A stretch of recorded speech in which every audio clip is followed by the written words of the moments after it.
Army of the Dead set out to bring back one of Zack Snyder's earliest franchises. Unfortunately, after the film received mixed reviews, the sequel was cancelled. This is why we think this film needs a sequel.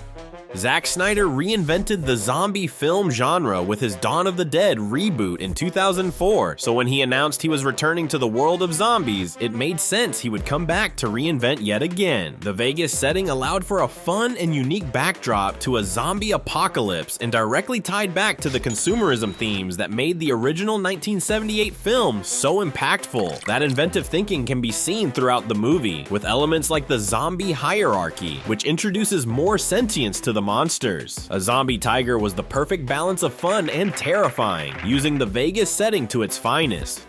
There were many Easter eggs throughout the film that gave us hints as to what we could have expected for the sequel. One of the more outlandish elements introduced is when it was revealed that these zombies could make zombie babies. How can they do this? Was this baby conceived by two zombie parents? We don't get the answers in this film, but it would have been great elements to explore in a sequel. We also get a cliffhanger ending with Amari Hardwick's character flying off on a private plane, only realizing while in the air that he was bitten and the zombie outbreak will now explode out to the rest of the world. This final Easter egg is something that most people may still not know about. There is a brief glimpse of what appears to be a blue-eyed robot zombie scattered amongst the rest. This blink and you miss it moment went past many viewers, but those who did notice it immediately began speculating what this could mean. When Zack Snyder was asked about these weird zombies, he said, "Are they monitors that the government has placed among the zombies to monitor them? Are they technology from the other world? What's happening there?" Snyder and Netflix clearly intended to make a sequel. This gave Snyder the freedom to set up future story beats, which would have been fun to see pay off later down the line if they ever happened. Not getting a payoff to these stories is yet another reason a sequel was necessary.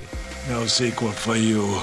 For those who like the world building this film has, there is a silver lining, as a prequel heist film directed and starring Army of the Dead actor Matthias Schweighöfer was released on Netflix in 2021. Army of Thieves, set before the events of Army of the Dead, has Schweighöfer's character Ludwig doing another heist with a new group of people. While this film is loosely tied to the Army of the Dead world, it is something that hardcore fans can see as a continuation of this world. With Snyder moving on to the Rebel Moon franchise, it seems very unlikely we will ever get a proper sequel from him. What would you have liked to have seen in the sequel? Let us know in the comments below, and as always, thank you for watching ScreenRant.